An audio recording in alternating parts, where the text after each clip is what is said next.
Hello दोस्तों, लो फिर से आ गए हम आप लोग के लिए नेक्स्ट वीडियो लेकर। 3-4 दिन हो गए वीडियो नहीं आए हैं, आप लोग हो रहे होंगे परेशान, क्षमा चाहता हूं आपसे। अब नहीं कराऊंगा वेट, ठीक है।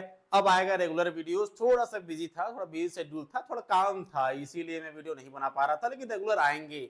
विश्वास रखिए मुझ पर, आपका विश्वास मैं कभी नहीं तोड़ूंगा, ठीक है। तो आज हम स्टार्ट करने वाले हैं फिर से, ठीक है, फोटो इलेक्ट्रिक इफेक्ट, जिसका हम थोड़ा बहुत पढ़ चुके थे, बहुत कुछ पढ़ चुके थे, ठीक है। जिसमें हम लेनार्ड एक्सपेरिमेंट्स में हम जान चुके थे कि फोटो इलेक्ट्रिक इफेक्ट एक्चुअल में होता क्या है, ठीक है। तो हम लोग आ चुके हैं rules of photo electric effect. थोड़ा सा पढ़ लेते हैं, थोड़ा इसके बारे में फिर से रिवाइज कर लेते हैं, जो कि रूल्स के अंतर्गत आएगा, ठीक है। फिर हम लोग आगे बढ़ेंगे, ठीक है। तो rules of photo electric effect, तो फोटो इलेक्ट्रिक इफेक्ट मतलब क्या है कि किसी मेटर से जो फोटो इलेक्ट्रॉन था, जो बाहर एमिट हो रहा था, उसके लिए क्या क्या रूल हम देखें अपने एक्सपेरिमेंट से। पहला क्या देखें कि नंबर ऑफ फोटो इलेक्ट्रॉन्स, किसका नंबर ऑफ फोटो इलेक्ट्रॉन्स, ठीक है, ये किसके प्रोपोर्शनल था, किसके प्रोपोर्शनल था, इंटेंसिटी। अगर मैं इसको ऐसे करूं, प्रोपोर्शनल था किसके, इंटेंसिटी की। अभी किसका इंटेंसिटी है, इंसिडेंट लाइट का इंटेंसिटी, ठीक है। जितना ज्यादा इंटेंसिटी उतना ज्यादा नंबर ऑफ फोटॉन्स, ठीक है। सेकेंड रूल हम क्या देखे थे कि जो फोटो इलेक्ट्रॉन्स होंगे, है ना, फोटो इलेक्ट्रॉन्स ये जो होंगे, ये बिल्कुल भी डिपेंड नहीं करेगा किस पर, इसी पर मतलब इंटेंसिटी पर। ये लो, ठीक है, इस पर बिल्कुल भी डिपेंड नहीं करेगा। तीसरा हम लोग देख लेते हैं, तीसरा क्या था कि जो मैक्सिमम काइनेटिक एनर्जी होगी, kinetic energy, maximum kinetic energy, वो किसके प्रोपोर्शनल होगा, फ्रीक्वेंसी के। किसके, फ्रीक्वेंसी के। ये किसका फ्रीक्वेंसी है, ये जो लाइट आ रहा है ना, जो लाइट इंसिडेंट हो रहा था, उसका फ्रीक्वेंसी है। जितना ज्यादा फ्रीक्वेंसी का वैल्यू बढ़ेगा उतना ज्यादा काइनेटिक एनर्जी बढ़ेगी, किसका, फोटो इलेक्ट्रॉन्स का। इसका मतलब ये हुआ कि फोटो इलेक्ट्रॉन्स का मैक्सिमम काइनेटिक एनर्जी और फ्रीक्वेंसी दोनों कैसे बढ़ते हैं, लीनियरली। कैसे बढ़ते हैं, लीनियरली बढ़ते हैं। चौथा रूल देख लो, चौथा भी बहुत आसान है, ज्यादा दिक्कत वाली बात नहीं है। चौथा में क्या कह रहा हूं, थ्रेशोल्ड फ्रीक्वेंसी के बारे में बात कर रहा हूं। अब ये फ्रीक्वेंसी के बारे में बात कर लिए, अब बात करते हैं थ्रेशोल्ड फ्रीक्वेंसी। अब थ्रेशोल्ड फ्रीक्वेंसी कौन सा फ्रीक्वेंसी था कि ये वो फ्रीक्वेंसी है, अगर मैं इसको न्यू नॉट थ्रेशोल्ड फ्रीक्वेंसी नाम दे दूं, तो इससे कम फ्रीक्वेंसी वाला अगर लाइट आएगा तो मेटल से फोटो इलेक्ट्रॉन बाहर निकलेंगे ही नहीं, ठीक है। तो हमें क्या चाहिए कि जो फ्रीक्वेंसी हो वो न्यू नॉट से ज्यादा हो, ठीक है, मतलब कि थ्रेशोल्ड फ्रीक्वेंसी से ज्यादा हो। और हम नेक्स्ट बात क्या देखे थे कि जो थ्रेशोल्ड फ्रीक्वेंसी होता है वो किस पर डिपेंड करता है, मटेरियल पर। मटेरियल मतलब अलग अलग मटेरियल, मतलब अलग अलग मेटल, ठीक है, अलग अलग मेटल का थ्रेशोल्ड फ्रीक्वेंसी भी अलग अलग होगा। ये भी हम देख चुके थे। ये रूल्स हैं, रूल्स अगर किसी को समझना है तो कमेंट में बताओ। पांचवा ये था कि टाइम लैग बिल्कुल भी नहीं होता। टाइम लैग मतलब क्या कि मेटल पर लाइट आया फटाक से तो फोटो इलेक्ट्रॉन निकलेगा सटाक से। इसका मतलब ये हुआ कि बिल्कुल भी थोड़ा सा भी रत्ती भर भी टाइम नहीं लगेगा कि लाइट के आने और फोटो इलेक्ट्रॉन के निकलने, दोनों के बीच में टाइम डिफरेंस नहीं होगा। लाइट के पड़ते ही इलेक्ट्रॉन निकलना शुरू हो जाएगा। तो ये है rules of photo electric effect, ठीक है। और इसी रूल्स के तहत हम लोग अब पढ़ेंगे अल्बर्ट आइंस्टाइन का इक्वेशन। तो चलिए पढ़ते हैं। तो चलिए शुरू करते हैं। आइंस्टाइन का equation, Einstein photo electric effect, no यार, इट इज गलत नाम है, इसको मिटाते हैं। यहाँ पे लिखते हैं इक्वेशन। क्या बताने वाला हूं मैं, इक्वेशन, ठीक है। तो आइंस्टाइन फोटो इलेक्ट्रिक इक्वेशन के बारे में बात करते हैं। तो आइंस्टाइन ने क्या किया, किसका सहारा लिया, प्लांक के कॉन्सेप्ट का। प्लांक का कॉन्सेप्ट क्या था, प्लांक का कॉन्सेप्ट ये था क्वांटम कॉन्सेप्ट, क्वांटा कॉन्सेप्ट, ठीक है। क्वांटम का एक सिद्धांत दिया, एक प्रिंसिपल दिया। क्या बोला वो कि रेडिएशन, क्या जो रेडिएशन है ये किसका सहारा लिया, प्लांक का, ठीक है। प्लांक का जो हाइपोथेसिस था, प्लांक क्या कहता है कि जो भी रेडिएशन होता है, क्या होता है, जो भी रेडिएशन होगा वो छोटे छोटे पैकेटों के फॉर्म में होते हैं। किसके फॉर्म में होते हैं, छोटे छोटे पैकेट होते हैं, ठीक है, पैकेट। इस पैकेट को नाम दिया गया, कैसा नाम दिया गया, क्वांटा। क्या कहने लगे, क्वांटा, या इसी को क्या बोलते हैं, फोटोन। क्या कहते हैं, फोटोन कहते हैं। और एक फोटोन का जो एनर्जी होता है, एनर्जी कितने का, एक फोटोन का, वो होता है एच न्यू, जहां पे न्यू क्या होगा, फ्रीक्वेंसी होगा उस रेडिएशन का जो रेडिएशन आया था, तो इंसिडेंट हो रहा था, जो छोटे छोटे पैकेट के फॉर्म में जा रहे थे। पैकेट अगर बोला जाए, क्वांटा अगर बोला जाए, तो फिर हम लोग बात कर रहे हैं लाइट की जो डुअल नेचर होती है, वो डुअल नेचर में पार्टिकल नेचर, कौन सा नेचर, पार्टिकल नेचर। तो फोटो इलेक्ट्रिक इफेक्ट को समझने के लिए, ठीक है, लाइट के पार्टिकल नेचर का सहारा लिया गया, क्योंकि पार्टिकल नेचर से ही फोटो इलेक्ट्रिक इफेक्ट को समझा जा सकता है, वो वेव नेचर से नहीं। ठीक है, क्यों नहीं समझा जा सकता, वेव नेचर को अगर हम लाइट को वेव मान लें तो फोटो इलेक्ट्रिक इफेक्ट होगा कि नहीं होगा, संभव है कि नहीं है, इस बारे में बात हम कर सकते हैं, लेकिन समझ लो वेव नेचर से फोटो इलेक्ट्रिक इफेक्ट को एक्सप्लेन नहीं किया जा सकता है, इम्पॉसिबल। मैं बता दूंगा दोनों में डिफरेंस क्या है। ठीक है, आगे अभी आगे बढ़ते हैं। तो समझ गए, तो प्लांक का कॉन्सेप्ट क्या था कि जो भी रेडिएशन, जो है ना, रेडिएशन क्या करता है, रेडिएशन एब्जॉर्ब करना, हाँ, रेडिएशन इमिट करना। क्या बोला मैं, रेडिएशन एब्जॉर्ब या फिर इमिशन। ठीक है, रेडिएशन का इमिशन या फिर एब्जॉर्प्शन किसके फॉर्म में होगा, पैकेट्स के फॉर्म में होगा। जो पैकेट्स होंगे उसको क्या कहेंगे, क्वांटा या फोटोन कहेंगे। और एक क्वांटा या फिर एक फोटोन की एनर्जी कितना होता है, एच न्यू। न्यू क्यों, क्योंकि न्यू फ्रीक्वेंसी है, और एच क्या है, प्लांक कांस्टेंट। क्या है, Planck constant 6.67 into 10 to the power minus 34 joule second. ये वैल्यू होता है किसका, एच का, एच प्लांक कांस्टेंट का, जिसका यूनिट होता है जूल सेकेंड। ठीक है, तो ये रहा उसका वैल्यू। क्लियर बात है। तो क्वांटम कॉन्सेप्ट आप समझ गए होंगे। और ये क्वांटम है जो एनर्जी एच न्यू लेकर आता है। कितना एनर्जी लेकर आता है, एच न्यू। कौन से, कितने फोटोन, एक फोटोन। तो जैसे एक फोटोन आएगा एच न्यू एनर्जी लेकर, भड़ाक से टक्कर मारेगा किसको, मेटल को, और ये बूम गायब हो जाएगा। गायब हो जाएगा मतलब अपना एनर्जी दे दिया और फोटोन का अस्तित्व ही खत्म, तो फोटोन रहा नहीं। ठीक है, जैसे कि अगर धूप में हम बैठ जाते हैं और सूर्य की रोशनी हम पर पड़ता है, तो जैसे हम पर पड़ता है तो फटाफट हमको टक्कर मारता है कौन, फोटोन। और फोटोन अपना एनर्जी हमको देता है और वो गायब हो जाता है, उसका अस्तित्व खत्म हो जाता है, और हमें धूप भी थोड़ा सा चुभने लग जाता है। ठीक है, तो धूप अगर चुभने लग गया, इसका मतलब बहुत ज्यादा फोटोन अपना एनर्जी हमें दे चुका है। अगर मान लो नंबर ऑफ फोटोन एन हो, कितने फोटोन है, एन फोटोन, तो एनर्जी कितने हो जाएंगे, एन एच न्यू। ठीक है, तो इस इक्वेशन को मैं जनरली बता दिया, इस कॉन्सेप्ट में बताया ना, ऐसा जरूरी तो था नहीं, तो आप समझ गए। तो ये है प्लांक का कॉन्सेप्ट। अब आगे बढ़ते हैं आइंस्टीन के इक्वेशन की तरफ। अब देखते हैं हम लोग आइंस्टीन इक्वेशन। तो आइंस्टीन इक्वेशन बहुत ही आसान है, उसको समझने से पहले थोड़ा हम देख लेते हैं। और पहले ही फोटो इलेक्ट्रिक इफेक्ट तो आप समझ ही चुके हो।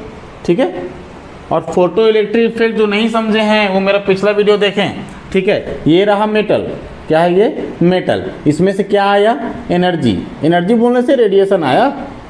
ठीक है, रेडिएशन, या इसी को तुम क्या बोलते हो, लाइट। क्लियर है, एनर्जी कितना लेकर आ रहा है, एच न्यू, है ना। अब जैसे ही लाइट आया, टकराया और इलेक्ट्रॉन बाहर निकल गया। ठीक है, यही तो है ना फोटो इलेक्ट्रिक इफेक्ट, यही है। ठीक है, तो लेकिन आप देखिए ये सरफेस है, सरफेस में इलेक्ट्रॉन होगा तभी तो बाहर निकलेगा ना। अब जब सरफेस में इलेक्ट्रॉन होगा ही नहीं तो बाहर कैसे निकलेगा। तो इसके लिए जरूरी क्या है कि सरफेस में इलेक्ट्रॉन हो, है ना। अब मैं बोलता हूं, अच्छा मेटल तो कई प्रकार के होते हैं, फोटो मेटल। ठीक है, अलग अलग प्रकार के मेटल में अलग अलग इलेक्ट्रॉन होंगे। सरफेस में फ्री इलेक्ट्रॉन है कि नहीं, ये कौन से इलेक्ट्रॉन है, फ्री इलेक्ट्रॉन। ठीक है, तो सरफेस में फ्री इलेक्ट्रॉन है कि नहीं होगा तो अंदर में होगा। ठीक है, तो अंदर से इलेक्ट्रॉन है तो उसको क्या लाना पड़ेगा, सरफेस में लाना पड़ेगा। बात को समझिए, आइंस्टीन ने क्या सोचा होगा, वो ये सोचे कि मेटल है, मेटल में लाइट आया, रेडिएशन आया और इलेक्ट्रॉन बाहर निकल गया, फ्री इलेक्ट्रॉन बाहर निकल गया, ये है फोटो इलेक्ट्रिक इफेक्ट। लेकिन इलेक्ट्रॉन बाहर निकलने से पहले कहाँ रहा होगा। ठीक है, तो या तो अंदर में होगा या सरफेस में होगा। अगर एनर्जी आया और सरफेस में इलेक्ट्रॉन है तो फटाक से निकल जाएगा। क्लियर है, लेकिन अगर अंदर में है तो क्या होगा कि अंदर में है तो टकराते हुए अंदर आएगा, बाकी इलेक्ट्रॉनों से, बाकी एटम से टकराते हुए बाहर निकलेगा। तो एनर्जी कितना मिल रहा है, एच न्यू। मान लो ये वाला है, ये भी टकराते हुए आया, और एक ये है। देखो मैं 3 प्रकार के इलेक्ट्रॉन दिखाया हूं, एक ज्यादा अंदर, एक थोड़ा सा बीच में है और एक सरफेस में है। इसको भी इतना ही एनर्जी मिलेगा एक फोटोन से, इसको भी इतना ही मिलेगा, इसको भी इतना ही मिलेगा, ठीक है। अब ये इलेक्ट्रॉन बाहर निकलेगा तो ये जो है थोड़ा सा मेहनत करते हुए आ रहा है, टकराते हुए आ रहा है, तो अपने एनर्जी कुछ क्या करेगा, खो देगा। तो जब बाहर निकलेगा तो इसके पास काइनेटिक एनर्जी क्या बचेगी, कम बचेगी, है ना, ज्यादा स्पीड इस इलेक्ट्रॉन का नहीं होगा। उसी प्रकार जो इसके ऊपर है ये थोड़ा कम मेहनत करेगा इसकी तुलना में, तो ये जब बाहर निकलेगा तो इसका काइनेटिक एनर्जी ज्यादा रहेगा, इसका स्पीड ज्यादा रहेगा।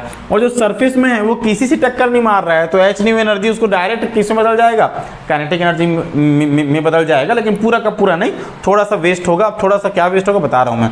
तो काइनेटिक एनर्जी इसकी ज्यादा होगी, मतलब इसका वेलोसिटी ज्यादा होगा, समझ आ रहा है। तो इस प्रकार से फोटो इलेक्ट्रिक इफेक्ट हो उसके लिए अंदर के इलेक्ट्रॉनों को सरफेस तक लाना पड़ेगा, सरफेस से बाहर भी, और सरफेस में है तो सरफेस से बाहर निकालना पड़ेगा। क्लियर बात है। तो इस प्रकार पहला शर्त क्या है कि सरफेस तक लाने में और उसके बाहर निकालने में, ठीक है, कुछ ना कुछ एनर्जी हमें देना। जो एच न्यू एनर्जी दिए है ना, जो एच न्यू एनर्जी मिला वो कैसे हुआ कि पहले इलेक्ट्रॉन को सरफेस तक और सरफेस से थोड़ा सा बाहर तक लाने में वेस्ट हो गया। सोच कर देखो, ये मेटल अपने इलेक्ट्रॉन छोड़ना क्यों चाहेगा, तो हम लोग क्या करेंगे, उस इलेक्ट्रॉन को खींचना चाहेंगे, मेटल अपने इलेक्ट्रॉन को खुद खींचना चाहेगा। इस प्रकार से देखा जाए तो हमें मेटल के अपोजिट एनर्जी लगानी पड़ेगी। तो ये जो एच न्यू एनर्जी है वो पहले इलेक्ट्रॉन को बाहर निकालने के लिए मेटल के अपोजिट अपने एनर्जी को लगाता है, जिसको हम लोग क्या बोलेंगे, ये इसका नाम क्या हो जाता है, वर्क फंक्शन। इसे क्या कहते हैं, वर्क फंक्शन, हिंदी में बोलते हैं कार्यफलन, ठीक है, वर्क फंक्शन। अब यहाँ पे ये हो गया पहला। अगर सेकंड वाला देखो, सेकंड में क्या है, जैसे ही इलेक्ट्रॉन बाहर निकल जाएगा तो बचा हुआ जो एनर्जी है, ठीक है, वो किस में कन्वर्ट हो जाएगा, काइनेटिक एनर्जी में, ताकि इलेक्ट्रॉन वायर के थ्रू भाग सके या वायर तक पहुंच सके, ठीक है। तो इस प्रकार से अगर आप देख पा रहे हैं तो जो एच न्यू एनर्जी जो किसको मिल रहा था, मेटल को, वो दो भागों में बढ़ गया। एक सरफेस तक लाने के लिए एनर्जी प्रोवाइड किया, मतलब वर्क फंक्शन दिया, और बाहर निकलने के बाद उसको क्या दिया, काइनेटिक एनर्जी दिया। क्लियर बात है। अब एक बात और ध्यान से सुनना, इतना तो हो गया। अब मैं बात करता हूँ वर्क फंक्शन की। तो वर्क फंक्शन समझ गए, वर्क फंक्शन को मैं शो कर रहा हूँ 5 से। अच्छा, आपको याद है ना कि जो हम जो एनर्जी दे रहे हैं E, अगर इसका वैल्यू कम हो 5 से, जो एनर्जी लेकर रेडिएशन आ रहा है, तो रेडिएशन का जो एनर्जी है वो अगर वर्क फंक्शन से कम होगा तो सरफेस से बाहर इलेक्ट्रॉन निकलेगा ही नहीं, है ना। तो इसके लिए जरूरी क्या है कि एनर्जी जो है वो वर्क फंक्शन के बराबर या उससे बड़ा हो। अगर वर्क फंक्शन के बराबर एनर्जी वाला कोई रेडिएशन आता है तो इलेक्ट्रॉन सरफेस से बाहर तो निकल जाएगा, लेकिन उसके पास भागने दौड़ने के लिए एनर्जी नहीं बचेगी। क्लियर बात है। लेकिन अगर इससे ज़्यादा एनर्जी आता है, वर्क फंक्शन से ज़्यादा एनर्जी लेकर आता है, तो वर्क फंक्शन के बराबर एनर्जी जो है बाहर निकालने के लिए, और जो एक्स्ट्रा बच गया वो काइनेटिक एनर्जी प्रोवाइड करने में यूज हो जाएगा, ठीक है। अब यही सोचो, तो ये वर्क फंक्शन जो देख पा रहे हैं वो एक्चुअल में क्या है, सरफेस तक लाने या सरफेस से बाहर निकालने के लिए, ठीक है। तो वर्क फंक्शन भी तो क्या एनर्जी है ना, तो एनर्जी का फॉर्मूला क्या होता है, एच न्यू ही होता है। लेकिन मैं न्यू को न्यू नॉट लिख दे रहा हूँ। क्यों लिख रहा हूँ, इस न्यू नॉट को बोलते हैं थ्रेशोल्ड फ्रीक्वेंसी। क्या बोलते हैं, थ्रेशोल्ड फ्रीक्वेंसी या क्रिटिकल फ्रीक्वेंसी। आप खुद देखो, ये जो वर्क फंक्शन जो एनर्जी है वो क्रिटिकल एनर्जी ही तो है, जिसके कारण ही इलेक्ट्रॉन बाहर सरफेस तक या सरफेस से बाहर निकलेगा। और ये फ्रीक्वेंसी वही फ्रीक्वेंसी है कि इतना फ्रीक्वेंसी लेकर कम से कम इतना फ्रीक्वेंसी होना चाहिए आने वाले रेडिएशन के पास, ताकि इलेक्ट्रॉन बाहर निकल सके। इसका मतलब यही थ्रेशोल्ड फ्रीक्वेंसी में अगर एच का मल्टीप्लाई करके एनर्जी का फॉर्मूला बनाए तो वही एनर्जी वर्क फंक्शन नहीं कहलाएगा। सीधी सी बात है। तो वर्क फंक्शन समझ गए, ये है वर्क फंक्शन। अब इसी को हम लोग, आप लोग समझ गए होंगे, थोड़ा मैं आगे बढ़ता हूं और इसको मिटाता हूं। क्लियर बात। तो ठीक है, वहां तक हम लोग पढ़ चुके थे, है ना। तो टोटल एनर्जी कितना आ रहा था, एच न्यू आ रहा था, वो कितने भागों में बढ़ रहा था, 5 और हाफ mv²। इसके बारे में बाद में बात करेंगे। इसको हम लिखते हैं काइनेटिक एनर्जी, ठीक है। बाकी बता चुका हूं। इसका फॉर्मूला क्या था, एच न्यू नॉट, ये क्या था, हाफ mv मैक्स का square is equal to h nu. अब इसको मैं इधर ले आता हूं, हाफ mv मैक्स का square is equal to h nu, और ये कहाँ चले जाएगा, इधर लेफ्ट साइड, तो minus h nu naught, h का 1 न्यू माइनस न्यू नॉट, ठीक है। ये रहा आपका, मैं इसको सीधा सीधा काइनेटिक एनर्जी लिख दिया हूँ, ठीक है ना। ये रहा आइंस्टीन इक्वेशन, क्लियर है? तो अल्बर्ट आइंस्टाइन इक्वेशन खत्म होता है। लेकिन ये सिर्फ तुम्हारी किताब में जो दिया गया है वो इतना ही दिया गया है। अगर क्वेश्चन कुछ डिफरेंट आ जाए तो क्या करोगे? क्योंकि क्वेश्चन डायरेक्ट नहीं पूछता, क्वेश्चन कुछ घुमा कर पूछता है। कॉन्सेप्ट एक होते हैं, क्वेश्चन में वैरायटी हो सकती है लेकिन क्वेश्चन कॉन्सेप्ट में वैरायटी नहीं होती। कॉन्सेप्ट उतना ही है, बस इसी को तोड़ मरोड़ कर ही क्वेश्चन बनेंगे। थोड़ा आगे देख लो, इसको मैं सॉल्व करने का प्रयास कर रहा हूं तुम लोग के लिए। थोड़ा सा आगे 1/2 mv मैक्स का स्क्वायर, ये है न्यू इज इक्वल टू क्या होता है? सी अपॉन लेमडा। तो यही फॉर्मूला कैसे हो जाएगा देखते जाओ। न्यू ये हो जाएगा c upon lambda minus c upon lambda naught. Clear है? आगे देखो एच और सी कॉमन, फॉर्मूला क्या हो जाएगा? 1 by lambda minus 1 by lambda naught. ठीक है, और इधर एज इट इज। ठीक है, आगे देख लो फिर। इसके बाद हाफ एम वी मैक्स का square is equal to h c upon lambda, lambda naught minus lambda. होगा नहीं होगा? एलसीएम निकाल कर देख लो, lambda naught minus lambda upon lambda naught lambda. ठीक है, तो ये भी आइंस्टीन इक्वेशन है, लेकिन ये तो किताब में दिया हुआ नहीं है। तो हम क्यों पढ़ रहे हैं? क्योंकि तुम्हारा लेक्चर वाला एग्जाम निकल जाए, इसलिए पढ़ रहे हैं। ठीक है, तो ये रहा, यहां तक अल्बर्ट आइंस्टाइन इक्वेशन खत्म होता है। इसके साथ ही साथ मैं आप लोग को पढ़ाया था स्टॉपिंग पोटेंशियल, याद आया? तो स्टॉपिंग पोटेंशियल को मैं अल्बर्ट आइंस्टाइन की इक्वेशन में जोड़ने जा रहा हूं। स्टॉपिंग पोटेंशियल क्या था याद आया? जब लेनार्ड इक्वेशन पढ़े थे हम लोग, तो यहाँ पे एक प्लेट था, यहाँ पे लाइट ऐसे आ रहा था और यहाँ से इलेक्ट्रॉन बाहर निकल रहा था। यहाँ दूसरा प्लेट था जिसको हम एनोड बोले थे, एनोड। अब ये इलेक्ट्रॉन जिसका मैक्सिमम एनर्जी कितना हो सकता है? हाफ एम वी मैक्स का स्क्वायर, ये मैक्सिमम काइनेटिक एनर्जी है इस इलेक्ट्रॉन का। अब ये माइनस है, तो मैं यहां से वोल्टेज डिफरेंस पैदा करूंगा। कितना? कौन सा voltage difference? Negative voltage difference. कितना पैदा करूंगा? इतना ज्यादा कि ये इलेक्ट्रॉन रुक जाए, आगे ना आ पाए। उसको क्या बोलेंगे? Stopping potential. तो स्टॉपिंग पोटेंशियल क्या था? ई पर लगा रहे हैं, कितना लगाए? वी नॉट लगाए। वी नॉट क्या है? स्टॉपिंग पोटेंशियल है। तो ये किसको रोक देगा? इस इलेक्ट्रॉन को रोक देगा, आगे नहीं बढ़ पाएगा, है ना? तो इसका मतलब हम कितना एनर्जी दिए उस इलेक्ट्रॉन को? जितना उसका मैक्सिमम एनर्जी था उसके अपोजिट। तो ये पहले पढ़ा चुका हूं, जो नहीं पढ़े मेरा पिछला वाला वीडियो जाकर देखें। ठीक है, आगे देखो थोड़ा सा। अब इसी को उठाकर अगर यहां पे रख दिया जाए, है ना, तो फॉर्मूला क्या बनेगा? E v naught is equal to h nu minus h nu naught. Clear है? V naught is equal to h upon e nu minus h upon e nu naught. तो ये वाला इक्वेशन देखो, जहां एच भी constant है, ई भी constant है। एच का वैल्यू पता है ना आप लोग को? 6.67 into 10 to the power minus 34 joule second. ठीक है, ई का वैल्यू क्या होता है? 1.6 into 10 to the power minus 19 coulomb. तो ये वैल्यूज तो कांस्टेंट है। न्यू नॉट क्या होता है? बता चुका हूं, थ्रेशोल्ड फ्रीक्वेंसी। अब ये क्या है इसके बारे में पहले सब समझ चुके हो आप लोग, इसके बारे में ज्यादा बात नहीं करेंगे। तो ये एक इक्वेशन आ गया। यहां से देख पा रहे हो कि कहीं से भी अगर इलेक्ट्रॉन या फोटो इलेक्ट्रॉन एमिट होता है तो उसको रोकने के लिए जो हम एनर्जी लगाएंगे, अपोजिट एनर्जी, उसको पोटेंशियल, स्टॉपिंग पोटेंशियल कहेंगे। लेकिन इसी स्टॉपिंग पोटेंशियल का अगर वैल्यू निकालने के लिए आपको बोल दिया जाए तो ये फॉर्मूला यूज करोगे। तो यहां तक आप देख पा रहे हो फोटो इलेक्ट्रिक इफेक्ट के जितने भी कॉन्सेप्ट है सारे खत्म। कोई भी क्वेश्चन अगर आ जाए, कुछ भी क्वेश्चन आ जाए, चाहे लेक्चरर के एग्जाम में हो, चाहे किसी भी कॉम्पिटिटिव एग्जाम्स के हो, अगर फोटो इलेक्ट्रिक इफेक्ट से क्वेश्चन आता है तो फिर इतने ही कॉन्सेप्ट से सॉल्व हो जाएंगे। पहले भी कह चुका हूं, कॉन्सेप्ट एक होते हैं, क्वेश्चन में वैरायटीज होती हैं। तो क्वेश्चन को देखकर घबराना मत, इन्हीं कॉन्सेप्ट को तोड़ मरोड़ कर सॉल्व करने का प्रयास करना, क्वेश्चन सॉल्व हो जाएगा। अगर फिर भी नहीं होगा तो क्वेश्चन मुझे शेयर करो, मैं सॉल्व करूंगा। ठीक है, इसके साथ ही थोड़ा सा बस इसके साथ एक ग्राफ बस बनाऊंगा मैं, और उसके बाद हमारा आज का टॉपिक खत्म हो जाएगा। तो देखते रहिए। तो इसको देखो, मैं मिटाता हूं अभी, है ना।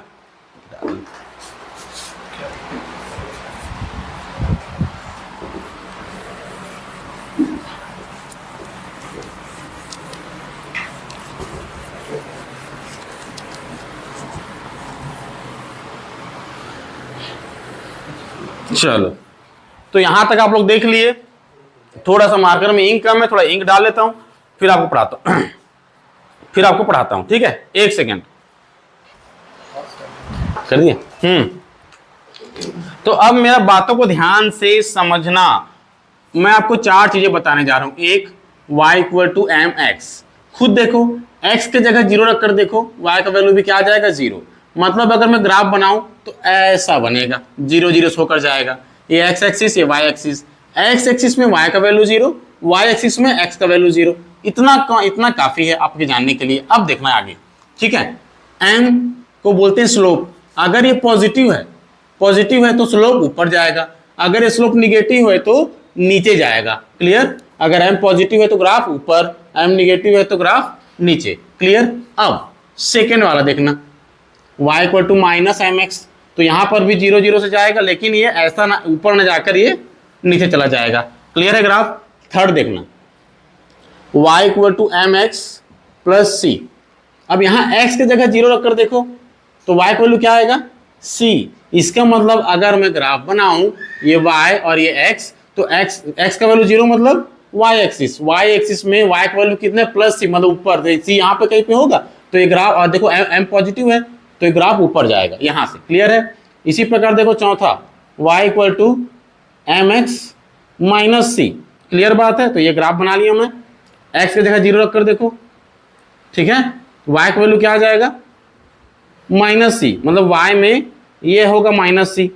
क्लियर है? तो यहाँ से, और m पॉजिटिव है ना, तो लाइन ग्राफ ऊपर जाएंगे। आपको बस इतना ही समझना है। अब आगे देखना, इसको देखो, y equal to m x minus c. V naught किसके जगह में है? y। h upon e m के जगह पे, न्यू क्या है? x के जगह पे, और ये पूरा का पूरा क्या है? क्लियर बात है? अब इसी ग्राफ को मैं यहां पे बनाने जा रहा हूं, ध्यान से देखना। ये रहा, y एक्सिस में कौन है? वी नॉट, तो ये वी नॉट बना दिया। x एक्सिस में कौन है? Frequency new. क्लियर बात है? अब x के मतलब न्यू की जगह 0, न्यू इक्वल टू 0 रखकर देखो। अगर न्यू की जगह मैं 0 रखूंगा तो वी नॉट का वैल्यू क्या आ जाएगा? Minus h upon e nu not. सही बात है कि नहीं? क्लियर बात है? तो खुद देखो, न्यू इक्वल 0, न्यू मतलब x एक्सिस, मतलब ये 0 कब होगा? इस एक्सिस में न्यू 0 होगा। सही बात है ना? इस एक्सिस में v का वैल्यू का कितना आया है? Minus h nu naught by e, मतलब नीचे में होगा माइनस, मान लो यहाँ तक है, मान लिए कि यहाँ से यहाँ तक कितना वैल्यू है? Minus h nu naught by e. Clear है? अब m देखो, m कौन है? h by e. क्लियर है? पॉजिटिव है ना, मतलब यहां से ग्राफ कैसा जाएगा? ऊपर जाएगा। सही बात है? क्लियर हो गया? हाँ, तो ये जो स्लोप है वो उसका वैल्यू क्या है? h upon e m. अब एक और चीज देख लो, इस एक्सिस में इसका वैल्यू 0 होगा ना, क्योंकि x एक्सिस में y का वैल्यू 0 होता है, तो इस एक्सिस में v नॉट का वैल्यू क्या हो जाएगा?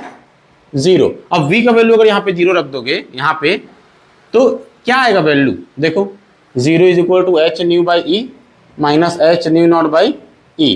क्लियर है? तो न्यू इक्वल न्यू नॉट, यही आएगा। एच अपॉन ई कॉमन निकल जाएगा, या फिर इधर ले आओ उसको, दोनों कट जाएंगे। तो ये आ रहा है, मतलब जहां पे काट रहा है ये उसका वैल्यू क्या है? फ्रीक्वेंसी वैल्यू न्यू नॉट, यही तो थ्रेशोल्ड फ्रीक्वेंसी है। ठीक है? तो ये बनता है आपका ग्राफ। सारा चीज एक्सप्लेन हो गया, अब कुछ नहीं बचा। ध्यान देना, कभी कभी ग्राफ से ही क्वेश्चन आ जाते हैं, और ग्राफ कैसे बनता है वो सीखना है तो प्ले विथ ग्राफ करके एक किताब आता है, ग्रीन कलर का आता रहता है, वो अरिहंत का आता है। मैं अरिहंत का पढ़ा था, और भी आते हैं। मैं कोई यहाँ पे प्रमोशन नहीं कर रहा हूँ उसका, ठीक है, लेकिन कोई भी आप अरिहंत का बुक ले, अरिहंत बोलता हूँ, सॉरी, बार बार अरिहंत ही बोल दे रहा हूँ। प्ले विथ ग्राफ कोई भी किताब ले सकते हैं। अगर आपको सीखना है तो जो भी क्वेश्चन आपको आंखों से दिखेगा आप तुरंत बता दो कि ग्राफ है ना, कि कैसा बनेगा। ठीक है? वो देखने के लिए आप ले सकते हैं। तो फोटोइलेक्ट्रिक इफेक्ट खत्म होता है। आगे जो भी नेक्स्ट टॉपिक है उसको नेक्स्ट वीडियो पढ़ेंगे। तब तक के लिए धन्यवाद। जय हिंद।